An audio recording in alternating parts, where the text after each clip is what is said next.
लेकिन इस बार सबसे बड़ा सवाल हुई कि भोजपुरी का अब सुने लायक लोगन के बीच रह गई। भोजपुरी के जौन गायक नए नए गायक बने का ओकर संवर्धन कर पाई। हरे सुंदर सुभूमि भैया भारत के देशवा से मोरे प्राण बसे हिंद देश रे बटोहिया। जी बिल्कुल। जेके तनिको कौनो चीज गंभीरता लागत होके वो भोजपुरी की संस्कार गीतन के सुन के बिल्कुल। देखे, वो खेत खरिहान में आके कजरी सुने।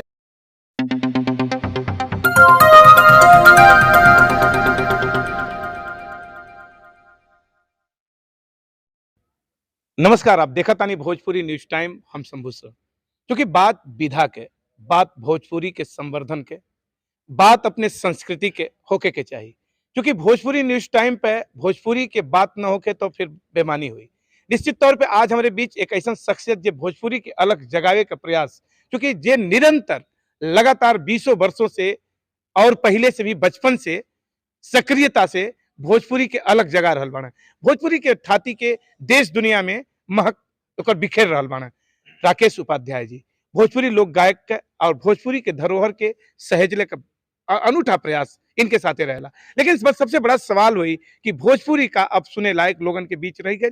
भोजपुरी के जौन गायक नए नए गायक बने का ओकर संवर्धन कर पाई।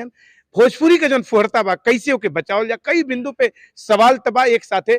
लेकिन एक और सवाल बा कि भोजपुरी भाषा से, भोजपुरी से अपने के स्टार बनाए वाले तमाम ऐसे कलाकार जे संसद में जाके बैठा था, वो 8वीं अनुसूची में शामिल अभी नहीं करा पाता, फिर करत का बा। कई तरह से सवाल बा।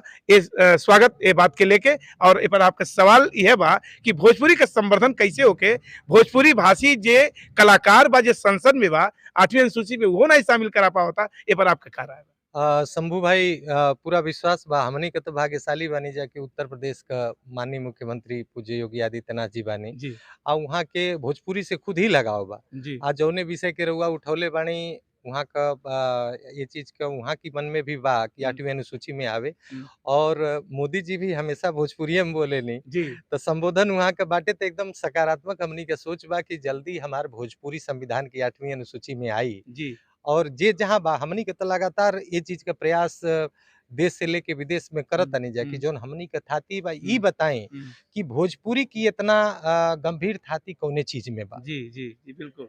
जेके तनिको कौनो चीज गंभीरता लागत होके वो भोजपुरी की संस्कार गीतन के सुन के बिल्कुल। देखे, वो खेत खरिहान में आके कजरी सुने, सोहर सुने। तो ये बताई हमनी के तो भाग्यशाली बानी जा कि कोनो नमक मिर्च का जरूरत नहीं के, इतना मीठ धनवान बा, ऐसने बा आप। इतना धनवान बा भोजपुरी। बिल्कुल।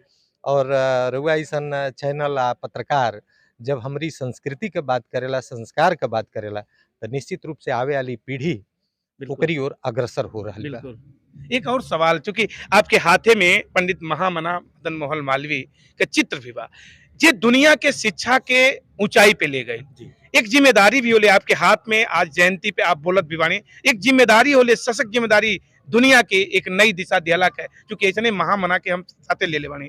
तो आगे आपका का प्रयास रही? देखिए हमनी के ई प्रयास बाटे, सौभाग्यशाली बानी हुँ, कि मालवीय जी की ही वंशावली से हम बानी। हुँ, और वहाँ की पद चिन्ह पे जी। चल के हुँ, और संस्कार, संस्कृति हुँ, और जौन भी वहाँ का शिक्षा जगत में काम कइले बानी, हुँ, ओकरी खातिर एगो हमनी के प्रेरणा भी दे रहल बानी जा आज के जी, युवा के, जी, कि अपनी सनातन संस्कृति हुँ, और अपनी योग्यता के हुँ, कैसन सही जगह प्लेटफार्म पर ले आके जी। प्रस्तुत कइल जाए, जौने से हमारी भारत का सम्मान बढ़े। बिल्कुल।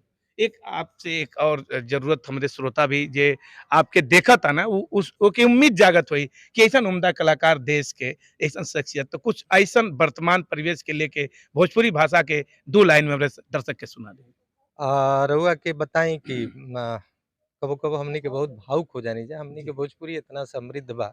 जी, 4 पंक्ति रघुवीर नारायण जी जी, के एगो बिल्कुल, रचना। बिल्कुल।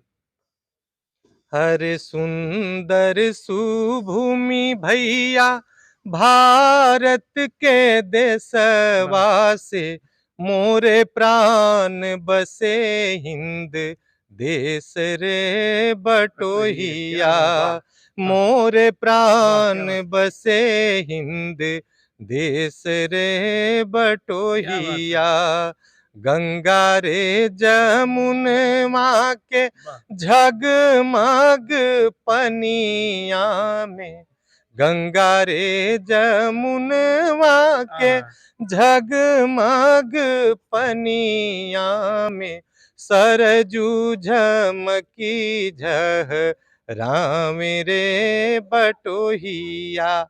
और शंभू भाई रउआ के बताएं कि हमनी का वो भारत से बानी जा जी कि जहाँ जाहू जाहू भैया रे बटोही हिंद देखी आऊ, जाहू जाहू भैया रे बटोही हिंद देखी आऊ, जहाँ ऋषि चारों वेद गामे रे बटोहिया, जहाँ कुहू की कोयलरी बोले रे बटोहिया। बहुत बहुत धन्यवाद। कितना सुंदर और अपने संस्कार के पूरी गीतन में परोसत राकेश उपाध्याय जी नजर अलन। देश के ऐसे कलाकार के जरूरत बा जे भोजपुरी के अपने बोली के, अपने माटी के, अपने संस्कृति के बचावे। तो आज ये मिशन के पूरा करत राकेश जी नजर आवताड़न। पूर्वांचल से पूरे दुनिया में महक बिखेरताड़न। तो आप बनल रही भोजपुरी न्यूज टाइम पे। मनोज संग हम शंभू सर, धन्यवाद।